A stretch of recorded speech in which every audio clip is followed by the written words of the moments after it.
वक्त खड़े हैं आलमबाग, जहां पर शिक्षा के लिए सभी छात्र छात्राएं तैयारी करते हैं, अपने अपने ज़िलों को छोड़कर आते हैं। लेकिन इस वक्त कोरोना काल के चलते सरकारी गाइडलाइन जो है उसके मुताबिक सभी कोचिंगों को बंद कर रख दिया गया है। ऐसे में आज हम जब बजट पर चर्चा करने के लिए यहाँ पर पहुँचे तो हमें अनन्या बुक स्टॉल जो है यहाँ पे कुछ छात्र मिले। ऐसे में हम इनसे बातचीत करेंगे कि केंद्रीय मंत्री निर्मला सीतारमण ने जो आज बजट पेश किया है वह इन छात्रों के लिए कितना मायने रखता है। भैया, आप लोग यहाँ पे किताबें खरीद रहे थे, हम देख रहे हैं। जी भैया जी। ऐसे में आज केंद्रीय मंत्री निर्मला सीतारमण जी ने बजट पेश किया है। जो बजट पेश किया है इसमें देखिए उन्होंने ये कहा है कि आप स्किल डेवलपमेंट करेंगे। स्किल डेवलपमेंट क्या होता है? स्किल डेवलपमेंट क्या, किसी चीज़ में हमको निपुण किया जाएगा, ठीक है। वो कहते हैं कौशल विकास। 3 महीने में हमको 300 घंटे 400 घंटे का कोर्स कराएंगे, उसके बाद आदमी कोर्स करके ख़त्म हो जाएगा। क्योंकि यहाँ देखिए अभी प्रधानमंत्री कौशल विकास है, उत्तर प्रदेश कौशल विकास योजना है, बहुत सारी योजना है, लेकिन उसमें रोजगार मिलता ही नहीं। रोजगार मिलेगा 2000-3000 रोजगार करने कौन जाएगा? 2000-3000 तो हम लोग देखे कमरे का किराया देते हैं, 3500 रुपये कमरे का किराया है। आप बताइए। और सबसे बड़ी बात ये जो बजट आया, बजट में कहते हैं कि हम ड्रोन सिस्टम से सारी सब कराएंगे। ड्रोन सिस्टम हम लोग क्या करें? हम लोग रोजगार मांग रहे हैं, रोजगार के बारे में कहते नहीं है। ये हमारे मुख्यमंत्री बाबा मुख्यमंत्री हैं योगी आदित्यनाथ जी, वो कहते हैं हम 5 लाख नौकरियां दिए हैं। बताइए 5 लाख नौकरियां कहाँ हैं? और सबसे बड़ी बात, अब आज के बजट में इन्होंने एक सबसे बड़ी बात कही है, 1 क्लास 1 टीचर। अब बताइए कौन सा टीचर ऑलराउंडर टीचर है कि उसको मैथ फिजिक्स केमिस्ट्री सब कुछ किसको आता है? मैं एक्चुअली देखिए मैं बेसिकली प्रदीप दुबे मेरा नाम है, और उसके बाद मैं सुल्तानपुर से हूँ। मैं जूनियर इंजीनियर की तैयारी करता हूँ, ठीक है। अब ये बताइए हमको 1 क्लास 1 टीचर है। अब बताइए किसको बेसिक इलेक्ट्रिकल आता है, किसको मशीन आती है, किसको इलेक्ट्रॉनिक्स आती है? एक क्लास में एक टीचर पढ़ा सकता है? आप बताइए। इस बजट में ये बजट एकदम खोखला है। ये बजट छात्रों के लिए कुछ भी नहीं है इसमें।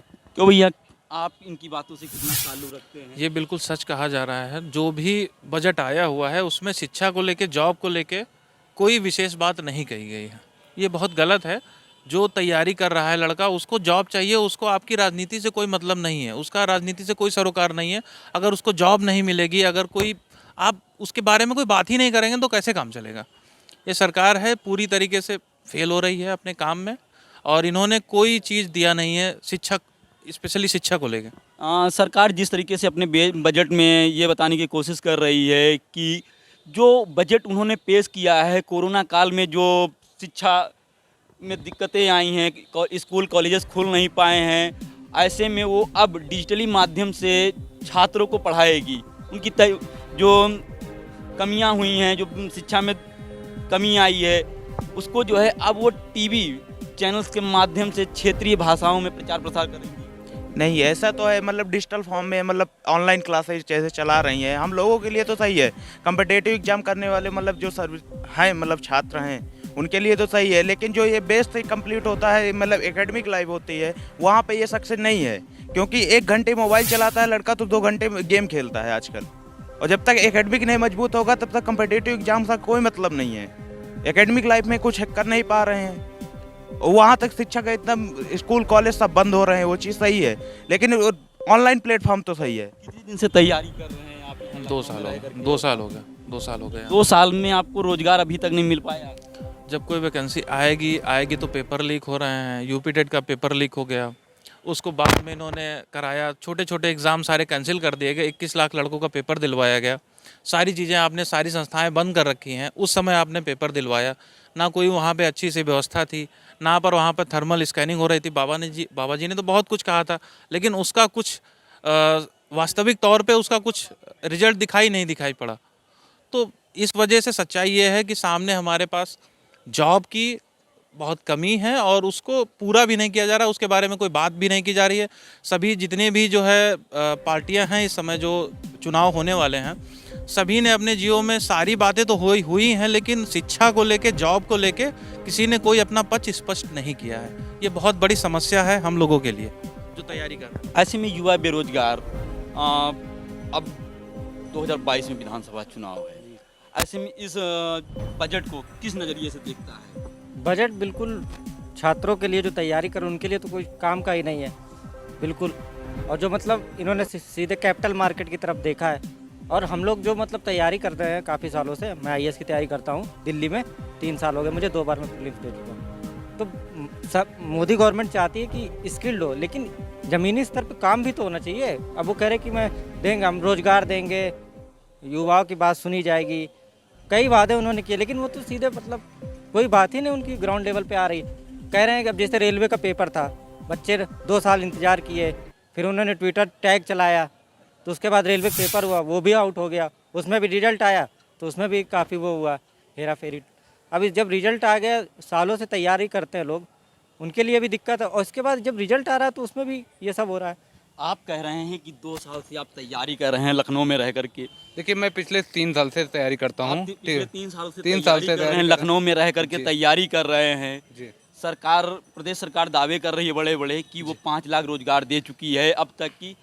आपको कहाँ पे लगता है कि कहाँ पे कमी आई? आप में कमी है या सिस्टम में कमी आई, या अधिकारियों के सिस्टम में कमी आई, या सरकार के सिस्टम में? देखिए अधिकारियों के, आज आप बेरोजगार बैठे हैं। देखिए हम लोग बेरोजगार हैं। हम आपको बताना ये चाहते हैं कि इस सिस्टम में सबसे बड़ी कमी ये है कि इस सिस्टम में वैकेंसियाँ आती हैं तो उसको लीक करा देते हैं, और सबसे बड़ी बात तो वैकेंसियाँ ही नहीं आती। बाबा मुख्यमंत्री कहते हैं, यहाँ प्रधानमंत्री जी खुद कहते हैं कि पकौड़े तलो, ये भी एक रोजगार है। ये बताइए हम लोग पकौड़े तलेंगे? हम लोग डिप्लोमा किए हैं, बीटेक किए हैं, अब बताइए हम बीटेक करके और डिप्लोमा होल्डर भी हैं, ये बताइए हम लोग ग्रुप डी की भी वैकेंसी देखता हूँ। अब बताइए ये शर्म की बात है कि नहीं है? ग्रुप डी, अब बताइए ग्रुप डी का, रेलवे का ग्रुप डी का फॉर्म हमने भी डाला, बताइए फॉर्म डाला तो नोटिफिकेशन में ये था कि 1 पेपर होगा, लेकिन अब उसके बाद कह दिए, बाबा जी ने कहा, वो रेलवे मंत्री ने कहा प्री और मेंस दोनों होगा। अब बताइए अगर यहाँ इस सरकार में रोजगार मांगो तो लाठी मिलती है, अगर अपनी बात रखो तो FIR होता है। बाबा कहते हैं ठोको,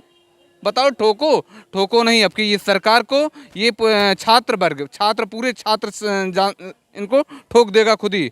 ये चले जाएंगे बाबा अपने गोरखनाथ मंदिर में घंटा बजाएंगे। अब जान लीजिए इस सरकार में कोई भी छात्रों के हित की बात नहीं हुई है।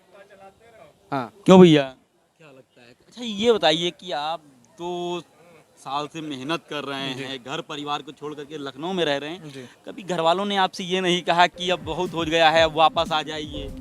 नहीं, घर वाले तो हमें इसीलिए भेजा है कि आप जॉब करिए, तैयारी करिए और नौकरी पाइए, लेकिन अब जब मौके ही नहीं आप दे रहे हो तो कहाँ कुछ होगा। हम बताएं भैया, हम बता दें, पिताजी आप क्या करते हैं? हमारे पिताजी एडवोकेट हैं और नॉर्मल फैमिली से हैं हम लोग। अब हम सोचिए तैयारी कर रहे हैं, आप वैकेंसी नहीं दे रहे हो। अभी यूपी टेट का पेपर था, मैं बीटीसी किया हूँ। यूपी टेट का पेपर था 28 नवंबर को, वो लीक हो गया, उसको आपने कर दिया, वैकेंसी आपने दी नहीं।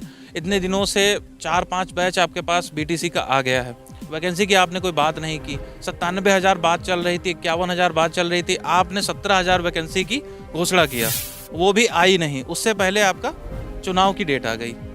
आप ये बताइए सिर्फ चुनाव ही होते रहेंगे यहाँ पे कि वैकेंसी भी या कोई ये बात तो सरकार बताएगी ना, हम क्या बताएंगे?